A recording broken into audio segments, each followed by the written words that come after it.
Alright y'all, today I'm gonna be doing a video on a horror icon. Be doing a video on a story that I guess sort of revolutionized the horror industry in a way, at least for its time. It's fucking old, bro. I'm not gonna lie to y'all. This is sort of giving me flashbacks to an older video that I was supposed to do. I was gonna cover this one person, right? But it turns out he hits his wife, so I'm not covering him. Fuck that.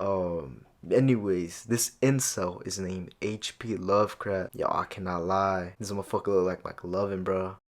HP Lovecraft, right? He was like hella racist. I mean, everybody was back then. Although that does not excuse what he said, bro. He was wildin'. I'm telling y'all right now, he was wildin'. I'm not gonna cover his racist shit. I'm gonna cover his stories, cause he had like some good stories. So yeah, HP Lovecraft was born around 1893, and he started off wealthy till his granddad died, and well, the wealth died with him. Around 1913, this dude wrote a story to Pulp Fiction, and they thought, damn, this shit mad fire. Let this man in, and that's what started his fame in a way.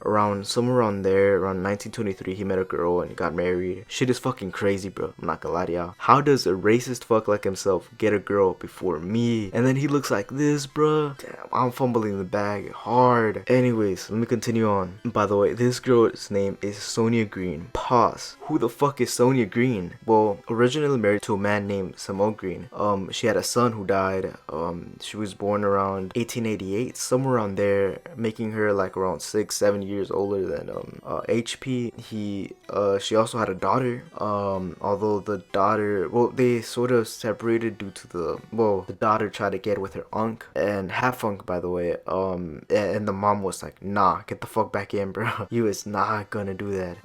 She didn't listen, and I think she married her uncle. I don't know. I didn't look into the daughter, because this was about HP. Anyways, around 1916, Samuel Green, the husband, right, did seppuku to himself. Apparently, but I don't think so. He was a rough character. Like, I mean, he was a bad husband, and well, I think like maybe I ain't suggesting nothing, but like I don't know, Miss Green. I don't know. Anyways, she married around 1923. She married HP, and well, around somewhere around there, she lost her business, and in basic words, her like where her paying, because like she was the only one paying, bro. HP wasn't paying for shit.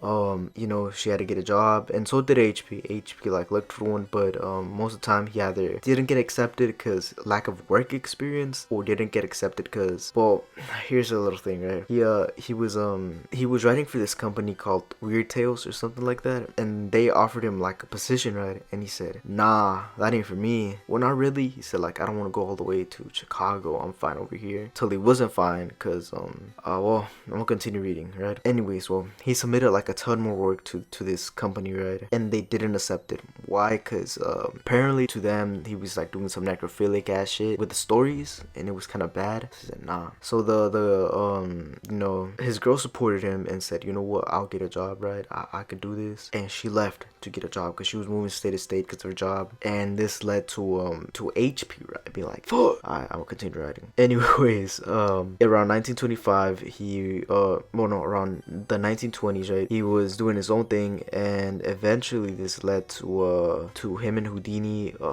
This whole thing with Houdini, but the gist of it was he got robbed, and after like going out for a walk and saying, damn, my luck has been going on bad, he was trying to feel comfort, but he didn't feel comfort. Instead, he felt horror, and that's what led to him writing horror stories, right? Around 1925, he went back to his Providence, which was an old Victorian building, and he moved back then with his aunt, and his writing ventures began to succeed a bit more. His friend Henry Houdini introduced him to the head of a newspaper, but the head of the newspaper syndicate stopped fucking with him after Houdini died. The partnership fell.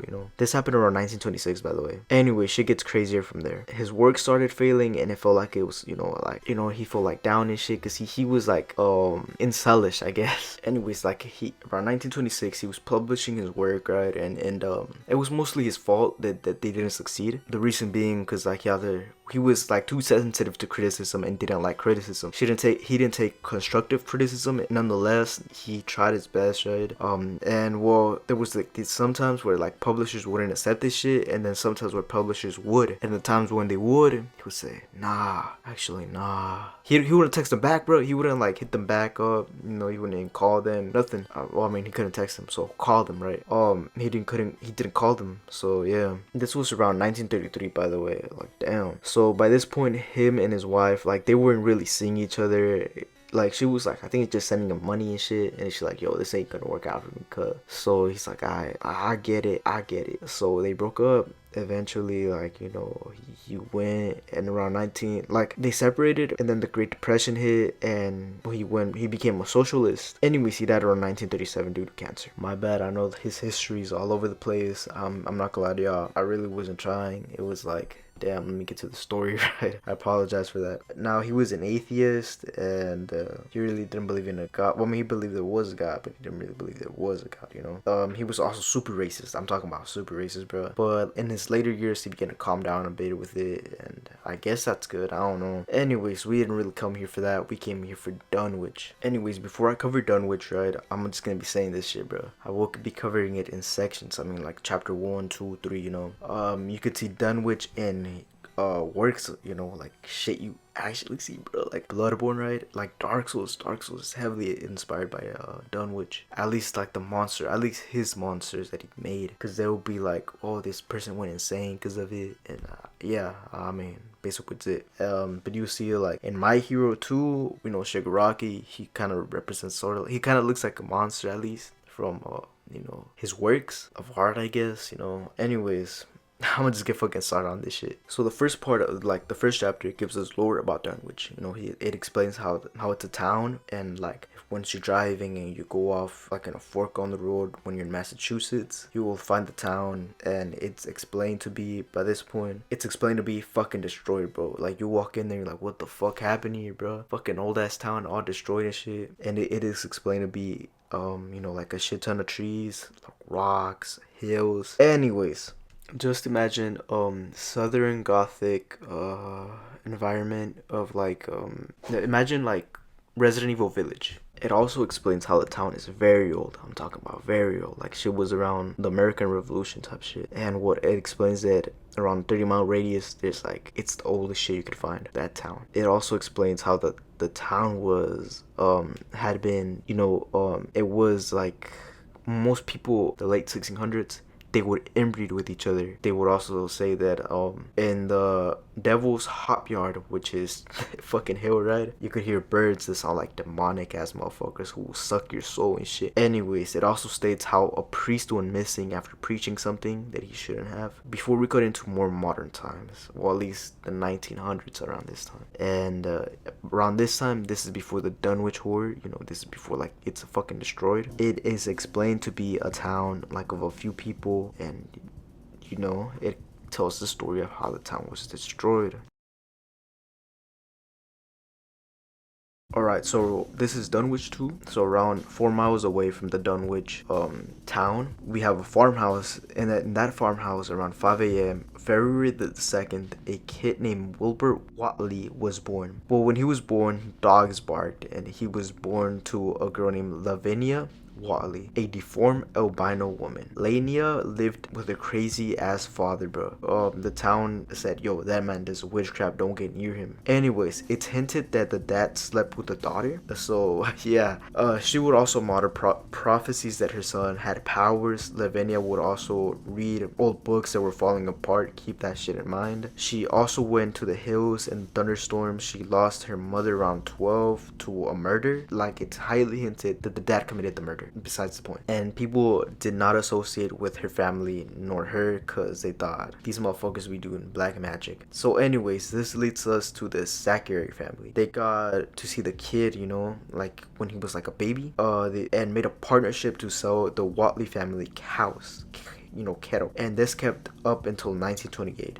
Eventually, the villagers thought, yo, hold up, these motherfuckers be buying too much fucking cows. The fuck? Where are these cows ending up anyways? So they all like pull up to the outskirts and begin to count the cows, right? And there's about 12 of them, 12 to 10 of them. And they start like looking at it, right? And they're like, yo, is that cuts? do I see cuts? Yo, that shit kind of look like the shit the Wetleys got. So the Wetleys got like cuts in their necks, and it looks sort of something like that. Anyways, right, they because like they keep on buying, so they think that it's like the barn is infected with, because like the barn is old as fuck, right? So they think like, yo, it's got some fungi shit, and that's why they're dying, and that's why they keep on buying cattle. That explains like their bruises, their cuts, you know, they're slowly dying because they look like sick as fuck. The cows look sick. Anyways, so the kid begins to grow within the 3 months, right? He looks like a 1-year-old. Eventually that motherfucker learns how to walk, and the townsfolk thought, yo, I guess that's fine. They mostly overlooked it because, you know, it's like, you know, you're not there for the kids, you know, growing. So they think, all right. I mean, they're a weird family. Look at the albino deformed girl. Maybe he learned how to walk quickly, right? Well, one day around Halloween, there's like this dude, right? His name was Salis.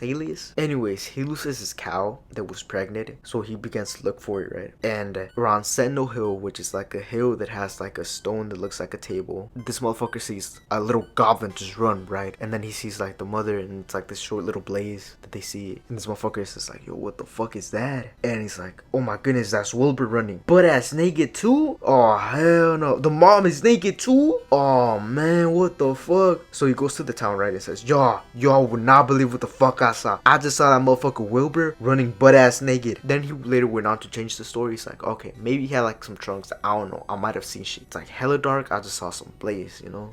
Like, damn, what the fuck? Anyways, eventually bro learned how to talk around 11 months old, and you know what's crazy? He was ugly too, but intelligent but ugly as fuck. Apparently motherfucker had yellow skin, long ears, and spores, bro. I don't think that's normal. He was disliked by the town like a lot, and they don't know why, bro. It doesn't explain why. The town folk also state that, yo, this man's once shrieked the name of Yog Sothoth, and the hill shook. I don't think this shit normal. It also states how badly dogs hated him.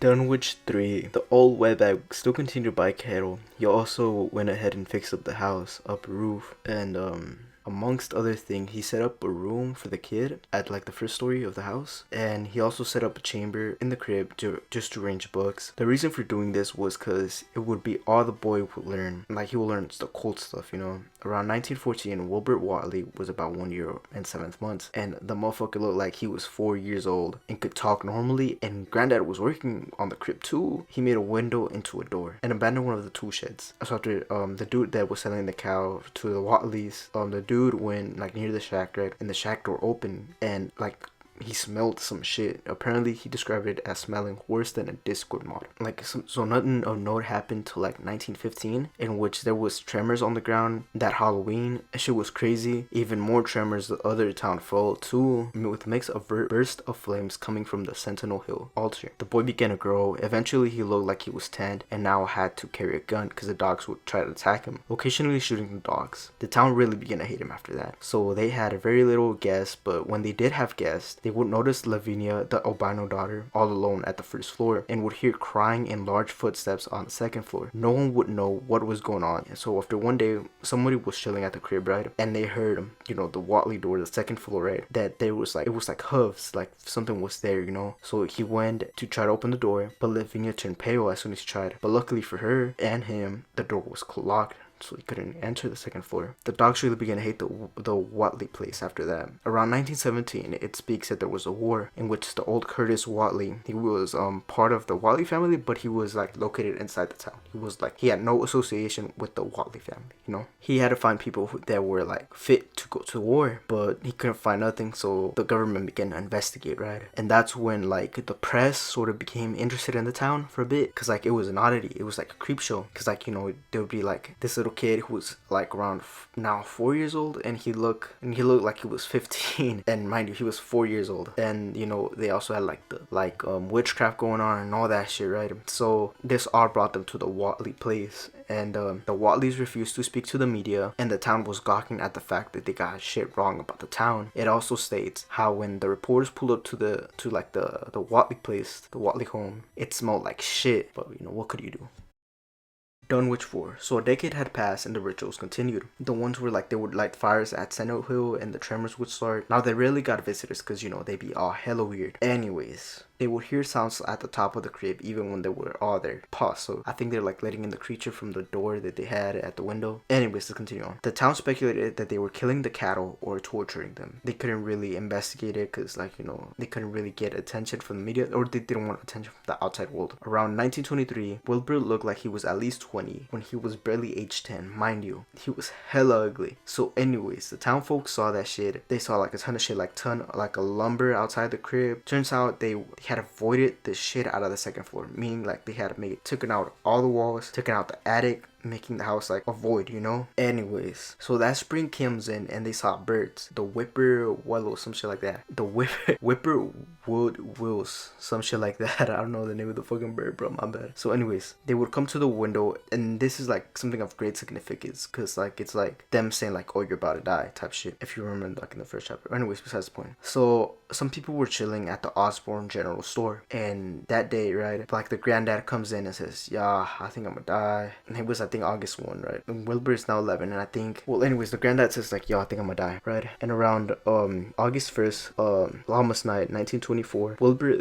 who is now 11, I think, 11 or like 12, he gets on the remaining horse and goes to Osborne's General Store, in which he calls Dr. Huntington, or Huckton, I don't know the fucking name. That doctor came from a neighboring village, and he came to help the granddad, who was now dying. Dr. Huntington goes and states, yo, this kind of looks kind of scary. Anyways, this old fuck, he's about to die. So they pull up to the dying man lying in the bed. And Dr. Huntington states, yo, ain't it kind of weird that there's like so many fucking birds here? By the way, the birds were whippoorwills. There we go. And he sees the man wincing and breathing roughly to the rhythm of the birds. With the granddad in and out, he consciously tells Wilbur to make more space. He's like, bro, this motherfucker getting too big. Hey, remember, books ain't complete. Go get a complete copy and read it to him. He'll follow your command afterwards. He's talking about Yogg Sothoth. In basic words, the granddad says, yo, do this ritual, or while the albino daughter and the doctor stand there watching and like looking at what he's saying, you know. The old man doesn't stop there. He says, feed it regularly, but not too much. We ain't want it escaping. After his death, Dr. Huntington shuts his eyes and left the albino girl to cry and Wilbur chuckling. It goes to explain that by 1925, he was 6'3". Talk about a fucking NBA player, bro. I think it was like now 12, 13. He states that people hated him. He couldn't do none because that motherfucker had like gold, you know. So around 1926, the albino woman goes to the bishop and explains, yo, I don't like my son. He scares me, like really scares me more and more each day. He don't let me do shit. This Halloween at the top of Sentinel Hill, the same burst of flames happened, and the ground rumbled again, louder and worse than ever before. Then after midnight, a shrill of birds, the whippoorwills, screeched at the whole night. No one had died in the village, but Lavinia had gone missing, never to be seen again. Eventually, in 1927, he began to take the first floor apart and fix two sheds, one to move all the notebooks of his granddad, and the other to move himself in. No one approached him. He was like 7 feet tall by then, around 14 by then. Quick little pause though. I know I'm reading it and I know what's gonna happen next, but by this time of writing the script, I do not know what's gonna happen. So this motherfucker is 14 and 7 feet tall and clearly has strength. You know, it is not like highly stated, but it's like hinted at that he killed Lavinia. My bad. Dunwich 5. Finally leaving the Dunwich town for a bit, he goes to the college to get a full book of the one he had been trying to finish. The ritual, mind you.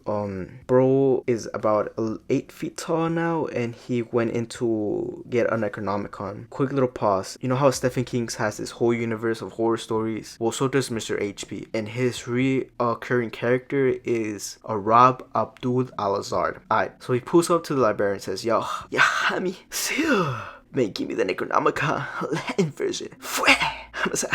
So the librarian gives it to Wilbur, and Wilbur begins to geek out, looking at the passages of the book. Now he has like his own book in one hand and the other book in the other hand. And the librarian sees this and he's like, damn, what the fuck? Now the librarian knew that if the ritual was successful, shit was gonna be bad for the whole waking world. So reading it, he states that they hid in spaces in between, and that Yogg Sothoth is the guardian of the gate, and it's also the gate itself. If opened up, the world is fucked. We get lore of where these creatures dangers reside and how doing this fucks the world. We also get lore for the monsters of HP. It also states that they would reign again someday. Now the librarian was like, we is not selling this shit to him. I mean, is this motherfucker even human? Like, fuck, this man taller than an NBA player, and he comes into my library looking for satanic shit? Man, I barely get paid enough for this shit. And Wilbur pops up and speaks in a really almost not real voice. Hey, Hamza, I want this book. I'ma have this book. The librarian thought to himself, oh shit, I could make him copies, but then again, do I really want the world to end? I mean, my bitch ass ex-wife do be annoying me about child support. Just then, Wilbur just walked out. By the way, the librarian is named Armitage. He will be a recurring character, and by the way, he does not have an ex-wife. I made that shit up. He looked at the Necronomicon. He locked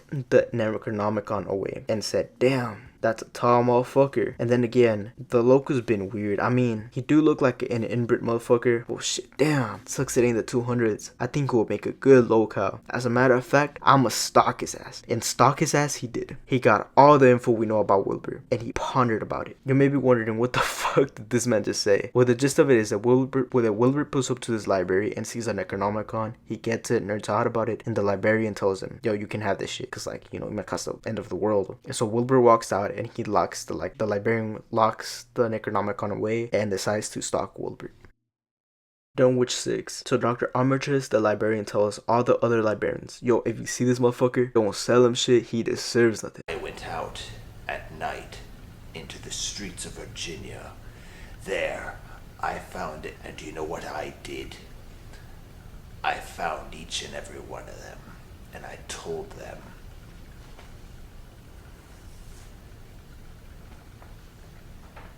I have your mugshot.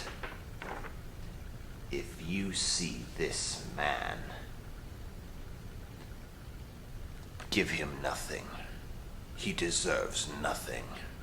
Now, Dr. Armitage sees that Wilbur is going crazy looking for the book. He rushes to the library and rushes back home. On August the 1st, Dr. Armitage was chilling in the campus of the college, where the library of the previous chapter was located, when he heard dogs barking and a chilling scream that sounded weird. Mind you, this is another city near Dunwich, so he rushes to the library to see the crowd has gathered around it. Mind you, the library is closed and a window is smashed. The birds whippoorwills singing in the background. The dog began to whimper, and two of his college buddies were there, and the crowd of people were also there. So the three of them ushered the people out and entered the building. The building was dark and they saw the dog whimpering, but where was the intruder at? Well, they turned on the lights to find one of his colleagues passes out, but didn't fall asleep. He regained consciousness immediately. What stood there was mostly naked, was 9 feet tall, barely resembling a human, but all could pass for one. If wearing clothes, the dog had ripped off the clothes and his gun was on the ground. So this is a pic of how he looked like. This is the gist of it, because I don't feel like fucking explaining that shit. He had legs like dog, a goat tentacle, or goats. He had legs like dogs or goats, tentacles in the abdomen, and changed colors whenever he breathed, and a tail. Now there's more, right? There's like a mouth in his abdomen, the eyes in his hips, a tail looking really. Here's a representation of how he would look like. I said the three men stood there as Wilbur mouthed off of names of things in the Necronomicon, like Nagai. I'm not saying what the fuck. Nagai, Naga, Gabu, Shogogo, Yaha, Eddie Ballsack, and finally Yog Soth. And he died because the dog with a gun, it doesn't really state what killed him, but you know, he died. The birds began to sing in harmony and the dog howled. Then the birds stopped. The crowd began to form. The dog leapt out the broken window, scared. The people were trying to get in a peek of what was happening. So the colleagues and Dr. Armitage tell them, y'all can't come in here till the police get here. Get the fuck out now. So the police got there and the morticians too, and everything was covered up. But what Mr. Armitage and his other colleagues saw was the human element of Wally began to dissipate, and there was no bone. So quick little pause before we get into chapter 7. This was all the prologue to the Dunwich Horror. So this is kind of like a quick little recap, just in case if I didn't explain it right or if y'all got like lost. The gist of it is that, you know, there's like this small little town Dunwich, and we get introduced to the Watley family. The Watley family is a weird one because they do witchcraft, and you know, there's a creature that they hide in the house. There's Lavinia, the albino daughter that is now dead. You have the grandpa that is now dead. The albino daughter and the grandpa hide like a thing, like it was an inbred child, you know, what they had. And you know, we got Wilbur here. Wilbur, like the grandpa grandpa taught him, in a way, taught him to hate humanity in a way. But the gist of it is that the grandpa taught him, and Wilbur just tried to steal the Necronomicon from the library because he tried looking for it in other libraries. And while he did find some of them, they didn't really like show it to him. So he's like, well, it's guaranteed to be here, so I'm gonna go rob here. So he goes to try to rob it, trying to keep, like, around this time, like, Dunwich was like, how'd I say this? Like, what he kept in the house was like being, you know, like moving around, and it was cussing ruckus in between like the town. Now nobody knew what was in the crib, but they just stated like, yo, there is something in there. And we see this more in the 7th chapter of the Dunwich horror. I know I sucked ass at explaining it, but the gist of it is that the town is kind of like, yo, what the fuck, you know? Right, let me go into Dunwich 7. Dunwich 7. So, well, after the death of Watley, the authorities went and told the town and any possible heirs to the estate, but instead they found the town in agitation because there was like rumbling beneath the ground and a stench that was coming from the hollowed out farmhouse. Anyways, there was Orro Sawyer, the man attending to the cattle of the Watley farmhouse. They told him, yo, Wilbur is dead, and he was mad nervous, not wanting to be near the crib anymore, so they just checked out the shacks Wilbur was staying at, and in which they found the books. They found Wilbur's diary. They sent them to another university, not the one that got broken into. There was like another one where they tried to decipher what Wilbur said. They also tried to find out gold that Wilbur had, but they couldn't find anything. Anyway, September 9th rolls around. The village, a guy hires a kid to go ahead and take the cattle for a walk early that morning. So then the kid does that, and around like half the cows come with the kid running back to the dude's crib. The kid goes up to the wife of the dude and that hired him, telling her, yo, bro, on gang, is what the fuck I just found. Like over there, right? The cattle that are up the hill, and damn, the trees look like they've been apart. The old Watley house was broken into. Like, I mean, it was completely fucking shattered. And I think I saw a creature like a big elephant type shit. So the lady goes ahead and calls the wife of the bishop that lived near the Watley home, telling her, this boy I hired, right, he came down here in terror, and that there was something where her cows were left at, and she continues saying that I think half of them are gone, and the Watley house has been destroyed. And there is paw marks as big as a rhino's head, or something like that. And the bishop's wife says, well, I do tell you, believe Wilbur wasn't human himself. There's a lot of unseen things here that happened in Dunwich. That boy couldn't sleep. I heard birds on the house. Sounded like they were being opened, but only God knows what was about to happen. Then she proceeds to say, you could hear strange shit if you stand in a certain place. The birds and the fireflies always act weird, I tell you. Okay, so after that combo, the next afternoon, they gathered the men and young boys, probably like around 16, 17, and to walk to the Watley residency,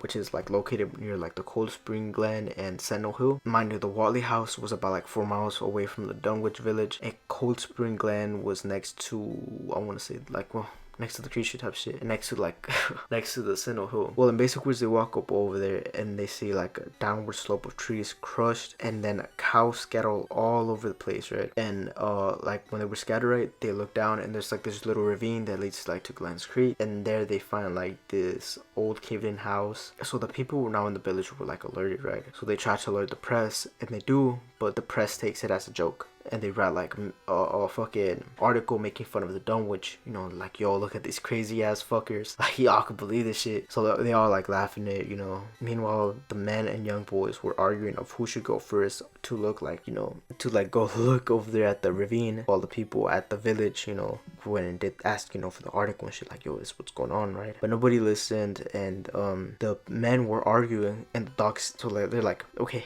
you know what, how about we just go send the dogs, you know, like, we're just here, like, let dogs go forward, right? So the dogs, they're like, oh, hell no, bro. And they cowered. They do not want to go into the ravine. And I'm gonna be honest with you, I cannot blame them, because, like, later on, you're gonna see what happens. Hold on, what the fuck did I put? So everyone went into the crib, scared, and basic words barricaded themselves and the cattle from leaving, you know, so nobody could leave. And they all fell asleep, somewhat. The Ferry family was chilling, and they were dead asleep around 2 a.m. when they heard a swishing, lapping coming from the outside. They not knowing what in the world was going on, they hid and huddled together, trying to not make a sound, because if they made one, they were as good as dead. Miss Frey wanted to telephone the people from the village to warn them, but couldn't, because if she made like any noise, like I said, she'll be dead. But her cattle outside, while she was like dead silence inside, right, she heard like her cattle outside, that the barn where she put the cattle was being ransacked, like it got completely destroyed, and her cattle were being like destroyed in there too. She heard bone crunching, and she heard the cow screaming, but she couldn't move. move. Cause like I said, if she even made a sound, they'll probably be dead. So they all huddle up and, you know, they hear bones crushing, they hear all this, and they have wait till the horde passes by. You see, the Freyers live like near the Cold Glen Spring. They was the first to experience it. Like, you know, they experience it, the creature leaves, so Freyr calls everybody, warning the neighbors that of the incoming doom. Mind you, they didn't get to see the creature. So in basic words, the village decides, okay, let's have like a press conference type shit, right? So, you know, they're like, okay, what the fuck is going on? So the whole village gathered around, and like the descendant from the Wally family, old Selden Wesley, suggested that he heard chanting like way back when the ritual side. In basic words, another person suggested, well, what about asking the neighbor towns for help? The person that suggested this was the same person that was babysitting the Wally farmhouse before it got destroyed. Either way, the creature had destroyed the Frey farmhouse and murdered most of her cattle, and the one that remained were so injured they had to put them down. Night came and the people of the town couldn't decide what to do, so they did nothing. They barricaded each other using pitchforks as weapons, anything they could get their hands on, hoping the terror had gone away. Once day came, the people were indecisive of what they should do. They go down of the cold spring, but they couldn't decide. Night came again, and this time families huddled less, expecting the terror to be gone. The bishop dog began to bark, but nothing happened. The morning they awoke, and the trail of Cold Glen to the Sentinel Hill near the house of the Wallies was using context clues. The townfolk realized, damn, this motherfucker tall. They also figured out that they returned back to the forest, sort of. As you see, it sort of climbed up vertically to like Sentinel Hill, like where the altar was, and then like it did like a lap, and then it returned back down, and then went back to Cold Glen, and they're like, damn, this shit is not fucking normal. They also left like a tar-like substance, and then like the smell was pungent, so like they're like, okay, yeah, no, it definitely was here. So since like the bishop's house was like the nearest there,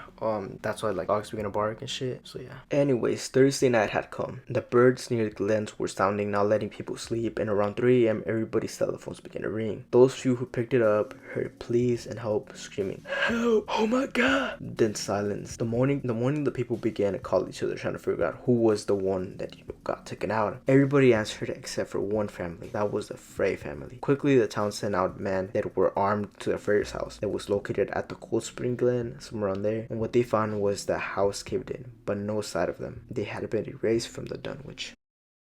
Dunwich 8. We got to one of the universities in Arkham, town near Dunwich, where motherfuckers be trying to decipher the diary of Wilbur, but unable to, cause, well, shit can be deciphered. We see that the books he had are mostly Arabic, used in Mesopotamia, so they were struggling hard, right, cause they have no method of decoding it, and every method they did try did not work, so they like, alright, bro, you know what, give this shit to Dr. Armitage, you know, that motherfucker was stalking Wilbur, and that motherfucker knows how to decipher shit, plus he a librarian too, right? So they gave it to Wilbur, right? So something that Dr. Armitage like thought about, like, damn, this gotta be like his own language, right? Because like, how would this motherfucker, you know, like, there's gotta be some English to it. So Dr. Armitage decides to, fuck it, I might as well try to solve it too. So he like looked into the old codes and looked into all this, trying to decode it. Clearly everything failed, but you know, so that August he began to try to decipher it, like actually try, like, you know, like he did that shit for a month. Anyways, he figured it out, like he managed to decode it. I won't explain why, because it was like 2 fucking paragraphs, and all you had to know is really that this motherfucker had to multiply, do other things, and all that type of shit. Anyways, November 26, 1916, when Wilbur was 3 and looked like he was 12. So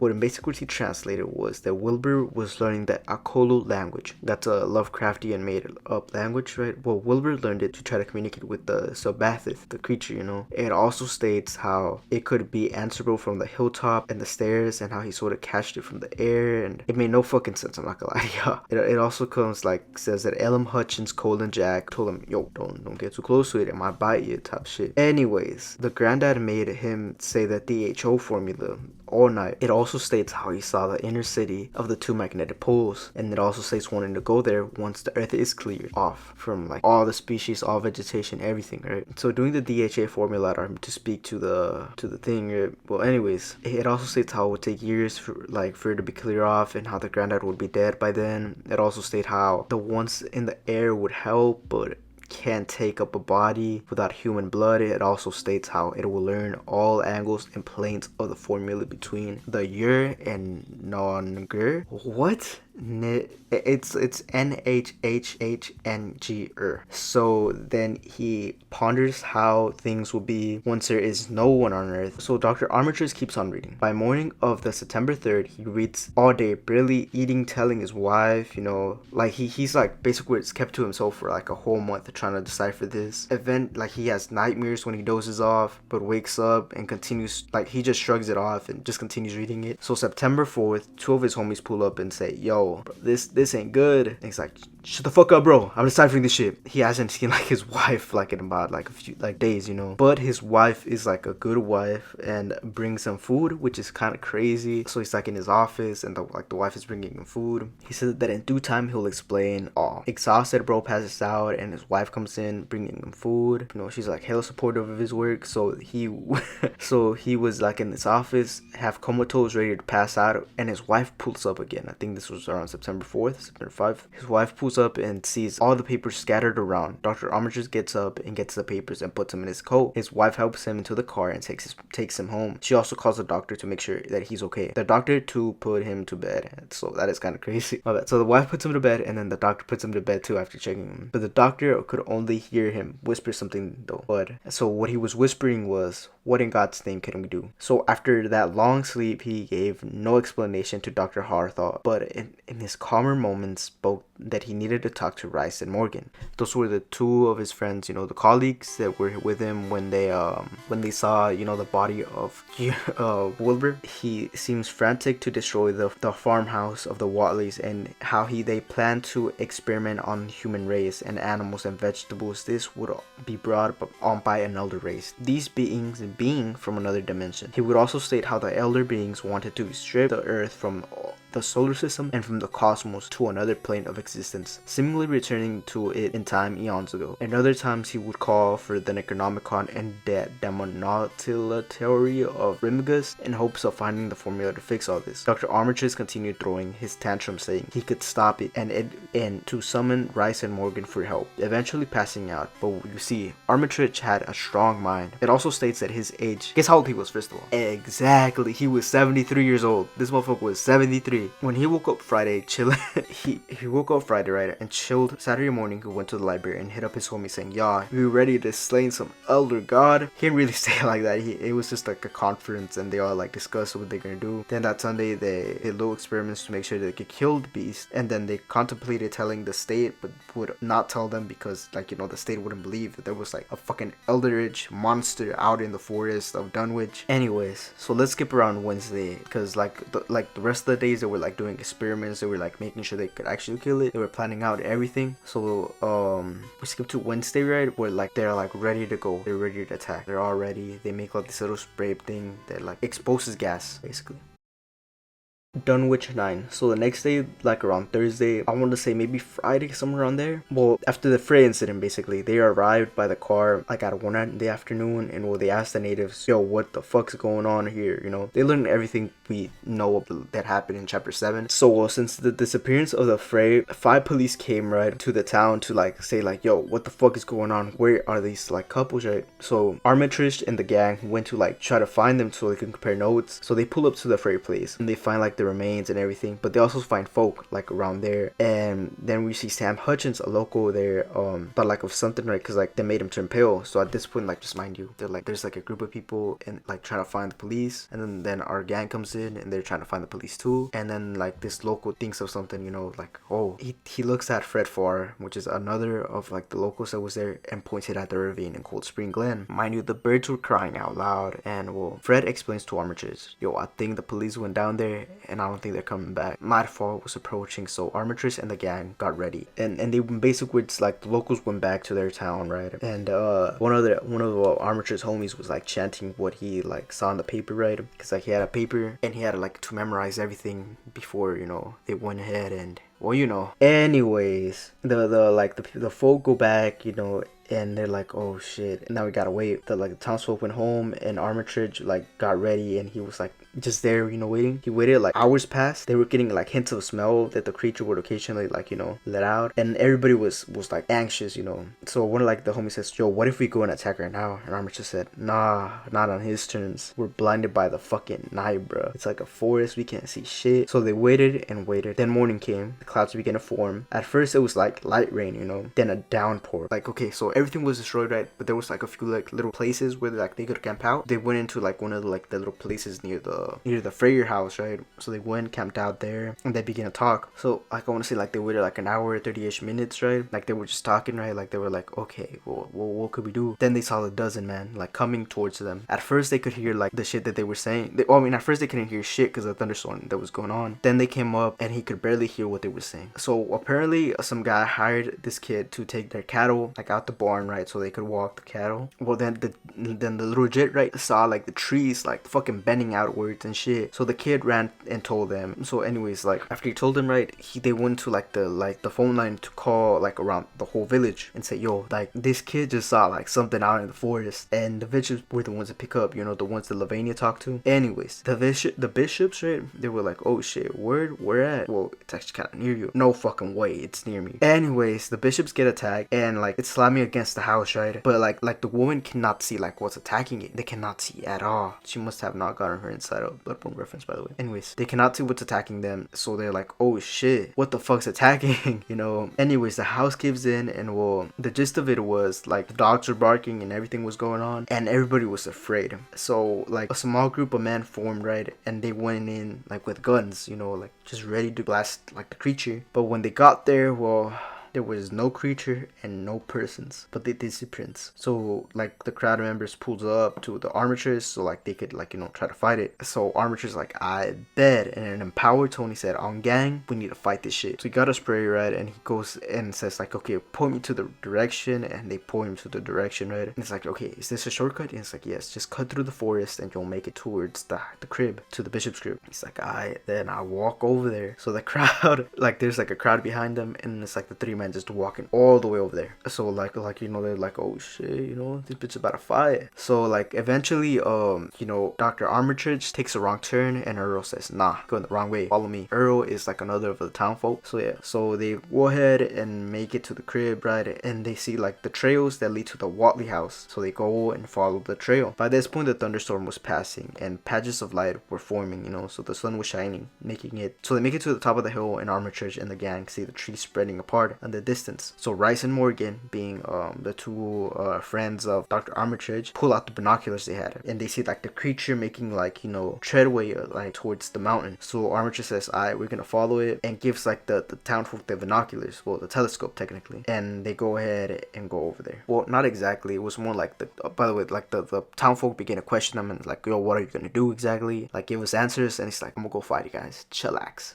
Anyways, Dunwich 10. The three men went to climb the mountain, leaving the townfolk all there and the telescope to add to that. So the armature struggled to climb because, you know, he's 73. So the watchers was just watching this old man fucking climb the mountain and just like struggling to do that. Though the people that stayed behind saw that they were gaining, right? Because like, mind you, it was like Bryce, Morgan, and Armitage went up the mountain. Anyways, they see like that, oh shit, he's gaining on them, on the creature, right? So eventually they get to the top and spray the gas, allowing the men to see the creature. And the few that did described it to have tentacles, a lot of legs, lots of eyes, and lots of mouths, a lot of tentacles. This is probably like how it looked like. Anyways, they were taking turns, right, passing around the telescope, and they had taken they gave it to one of the persons, right, to describe it, and it was this old man. It was Curtis Watley, I think they gave it to. So they give it to him, right, and he's like looking at it and he's describing it, and he passes out. So because like, you know, he was like a shock, like, yo, what the fuck is that, right, and passed out. So Earl Sawyer, right, grabs the telescope and it's lamented that they were climbing to the altar stone from Sentinel Hill. So what they do is like they go to the road down the hill, right, put, you know, the old man near there, and they're like watching them go to up the hill, up the Sentinel Hill, climbing the altar altar, and eventually the figures lifted up their hands in rhythmic motions and a faint sound could be heard. It was aesthetic in motion in a way, and the way they were chanting continued, and the whippoorwills began to sing loudly in different rhythms from the ritual. Suddenly the sun began to darken and light began to strike down from the village. And basic words, the dogs also began to bark like hella loud, a rumbling began to start, then the change in daylight increased and the atmosphere became purple in nature. Now the three men were chanting and the crowd was terrified. The men that remained braced themselves as if something bad was about to happen. Mostly the birds continued and the fucking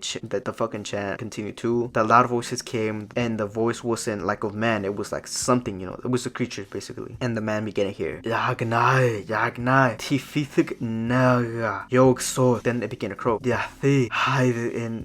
What the fuck does that say? Oh my fucking goodness. Anyways, it also says Robert Sussy Gay Balls. And it cuts right there. Anyways, after that, right, they're like, oh shit, what the fuck's going on? So Henry, one of the men of the groups, grabbed the telescopes and begins to look at what's going on. What he saw was the group of them doing like doing like this ritual in a frenzy motion. And then they hear yeah ha ha ha yeah nah I'm not, what the fuck, I swear I'm not trying to say the N-word or nothing. It just says, that's, I promise y'all, like I'll put pictures of it of what it says. Nah, how you, then help, father, Yog-Sothoth. Then lightning came and struck the altar at the center of the stone, right? The altar stone. Then a stench came from downhill that turned the grass yellow, so the dogs howled in the distance, and the whippoorwills dropped dead. The birds, basically. The stench, though, left as soon as it came, so you remember the dude who passed out? Well, he was regaining consciousness, and just as barely as he woke up, the three chads, bro, my bad, came from down the mountain and down the slope where the other man and Doc was waking up. Dr. Armitage was like shooken up, right? He's like, the fuck just happened, bro? Anyways, the man that was regaining consciousness goes ahead and explains, yo, that motherfucker looked like half Wizard Wally, half a centipede, half octopus, half albino hair, half spider, and the crowd was like, yo, what the fuck? Yo, tell this unk to shut the fuck up. And you, Dr. Armitage, sexy Chad Armitage, explain to us what the fuck just happened. So the Chad explains, you see, the force doesn't belong here. It is not from this plane or universe, and goes on by saying that those very wicked people called on it. There was some malice in Wilbur himself, but not enough to make him a beast like that. But there was a shit ton on his brother though. Wilbur grew, but his brother grew even more. They were gonna wipe the human race. If y'all know what's good for y'all, destroy the altar and do not let this ever happen again. After that, the chat just walked off into the distance. In all seriousness, that's where the book ends. It just explains like, yo, it was actually, so Lavania, the albino deformed daughter, actually had twins, hinting at the incest and witchcraft. So there's a lot to unpack here.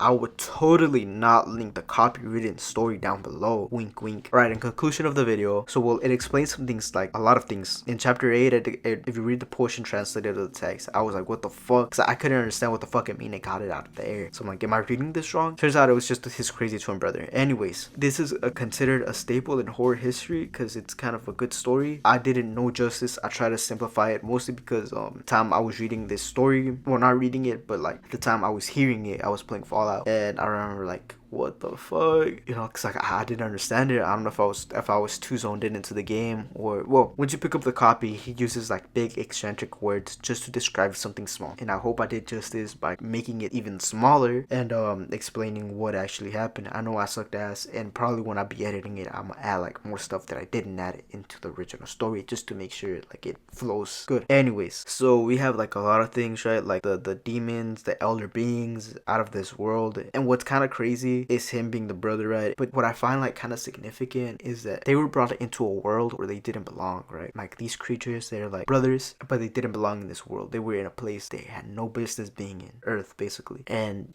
ever since they were little, they were targeted, and he felt like, damn, I gotta get rid of these motherfuckers just so I could have like breathing room. And I guess in a way I could understand that, but in a way I don't blame Wilbur, because it was the crazy beliefs of like his father and the crazy beliefs that his father gained and installed onto him. And deep down, I feel like Wilbur just wanted a world where he was, able to be himself and didn't have to hide or carry a gun for protection. Anyways, I think he envisioned this world not only for him, but for his brother and all these elder beings or creatures, right? That like once roamed the earth, apparently. Millennia, eons ago. Or once roamed the galaxy, basically. Anyways, now that the book is finished, we could go into the little interview that one of the villagers did. Here you go, enjoy it. I'll never forget it. He's super tall, bro. I was so nervous, but when he stuck his hand out and smiled, I felt safe.